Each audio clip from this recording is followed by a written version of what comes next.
Bem-vindos! Hoje vamos mergulhar numas ideias que realmente mudaram o curso da história na Europa. Os famosos 5 solas da Reforma Protestante. A nossa base é um excerto do texto As 5 solas da Reforma. O nosso plano é tentar ir um pouco além das definições, perceber mesmo a essência e o impacto que estes princípios tiveram. Pronto, vamos lá então? Certo. Olha, estes solas podemos pensar neles como um resumo, uma espécie de concentrado das convicções teológicas que ganharam força ali na Reforma.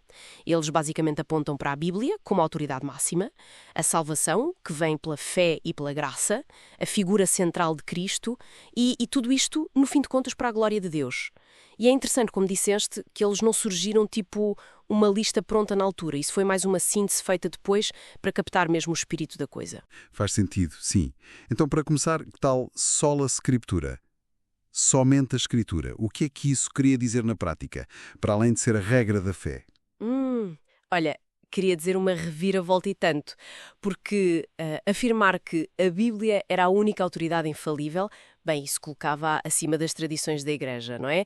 E acima dos decretos papais. Pensa que naquela altura o acesso e a interpretação eram muito controlados, certo? Pela hierarquia. Então dizer que a Escritura era suficiente por si só e acessível, isso foi bastante radical. Desafiava quem tinha a última palavra. Percebo, muda mesmo o centro de poder, não é? E a fé individual, como é que entra aqui? Isso leva-nos ao sola fide, só a fé, certo? Exatamente.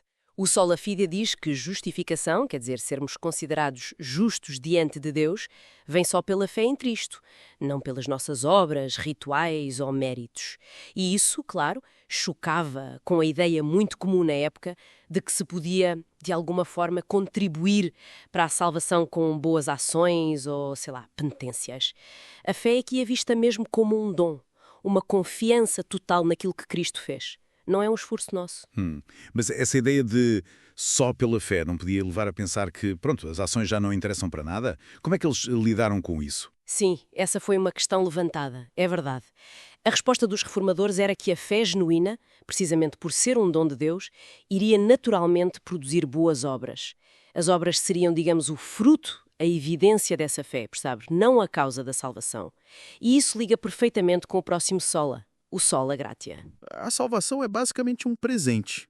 É isso. Precisamente isso. Sola gratia. Só a graça. A ênfase aqui é que a salvação é 100% um presente de Deus. E merecido. Não há absolutamente nada que o ser humano possa fazer para ganhar ou merecer esse favor de Deus.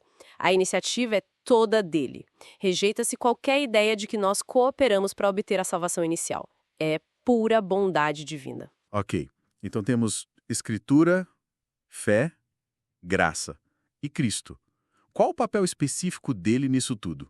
Solos Christus parece mesmo central aqui. Absolutamente central. Solos Christus, ou só Cristo, afirma que Jesus é o único mediador entre Deus e nós. Ponto. A salvação encontra-se exclusivamente através dele, da sua vida, morte, ressurreição. Isto significava tirar do caminho como mediadores necessários os santos, a Virgem Maria ou até mesmo o sacerdócio. Imagina o impacto disto na estrutura religiosa da época.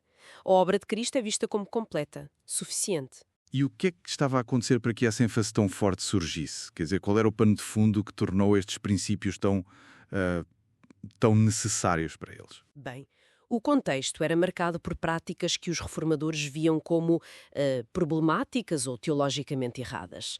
A venda de indulgências, por exemplo, era um alvo claro, a ideia de pagar para reduzir tempo no purgatório. Havia também uma ênfase enorme na autoridade da tradição da Igreja, às vezes até ao lado ou acima da Escritura.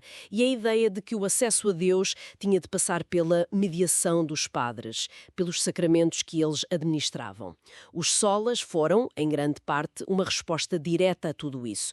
E, claro, figuras como Lutero, Calvino, foram cruciais na articulação destas ideias. Entendido. E para fechar o ciclo destes 5, falta o soli deo gloria. Glória somente a Deus.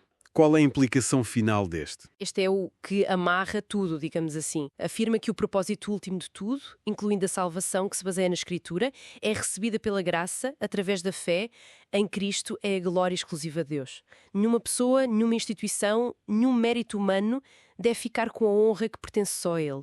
É, no fundo, um chamado para viver para honrar a soberania de Deus em tudo. Ok? Então, resumindo muito rapidamente, temos a Escritura como autoridade final, a salvação vista como um dom gratuito que recebemos pela fé no único mediador, que é Cristo, e tudo isto, no fim, para a glória de Deus. É um quadro bastante claro. Sim, é um quadro claro. E o que eu acho fascinante é perceber como isto reconfigurou completamente a paisagem religiosa. Deu uma ênfase enorme à relação direta do indivíduo com Deus, através da Bíblia e de Cristo. Isso acabou por diminuir bastante o papel da instituição religiosa como mediadora indispensável, não é? Foi uma mudança mesmo profunda na forma de pensar a fé. Pois é. E isso deixa-nos a pensar, não é? Num mundo como o de hoje, tão cheio de fontes de informação, com tantas reivindicações diferentes de autoridade e talvez uma desconfiança crescente em relação a verdades únicas. Como é que estes princípios, que põem uma ênfase tão grande numa única fonte, a Escritura, e na experiência individual da fé, como é que eles ressoam hoje? Como podem ser interpretados ou aplicados? Fica a pergunta para pensarmos.